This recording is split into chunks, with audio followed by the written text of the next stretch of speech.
Low Point Grey members coming to you from the farm. And we have grass opening up soon to follow with what's going to be a great weekend with great weather. And pretty excited to get out here on the grass. So let's talk about divots then. There's a lot of feedback in a divot. The size, the scale, I get questions about it. We're coming off a long winter on the range mats on there. There's a lot of give, there's a lot of forgiveness. The feedback is what we call pretty generous. So we get on the grass and a lot of people start, they start seeing a bit of the truth. So with this great grass, with access to it, we can learn a lot. First of all, we want to get a consistent divot. So on an 8-iron, the dollar bill expression, we want to see a nice continuous depth. If you're seeing a toe deep divot, a heel deep divot, that probably tells you the lie angle's a little off, maybe your posture and how you're moving. So there's lots of indicators in that. We're also looking to just practice taking divots, taking that right spot. We don't want to hit the ground before the ball. We want to hit ball and then take a divot right after. So when you're practicing, we can even see it from last year, we see nice strips.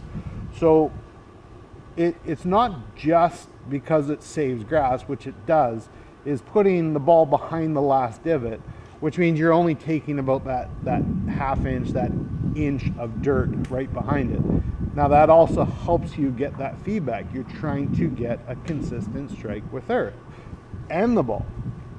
So if you're noticing abnormalities in the size, the scale, the thinness, or the lack of divot, that is something to work towards, where you're trying to get that continuous pickup.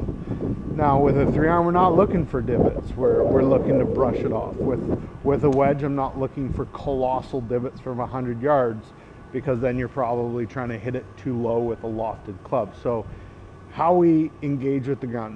Now the direction, I get asked that quite a bit, is the direction of the divot. If I actually want it pointing a hair left if you were trying to hit a straight ball. If you're trying to draw it, your divot should be quite straight, maybe a bit to its right if you're righty. And if you're trying to play a cut, the divot should be a little bit more left. Because we are swinging on a circle, when I've hit a ball, I am moving left a bit, so there is a chance the divot's a little bit more left of center. Now when it comes to chipping inside 50 yards, I'm a big fan of the no divot.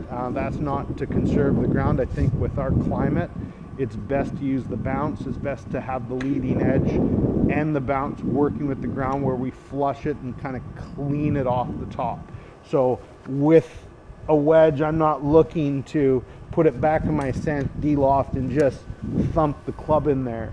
I think that's a really hard thing to get consistent. So you're going to see me trying to bottom out, catch the ground, and just catch smooth. So let's take advantage of the grass that's coming and the good weather that's coming, and welcome to a very late spring, and everyone in the shop and all the professional staff here is really excited to get going. Talk to you soon.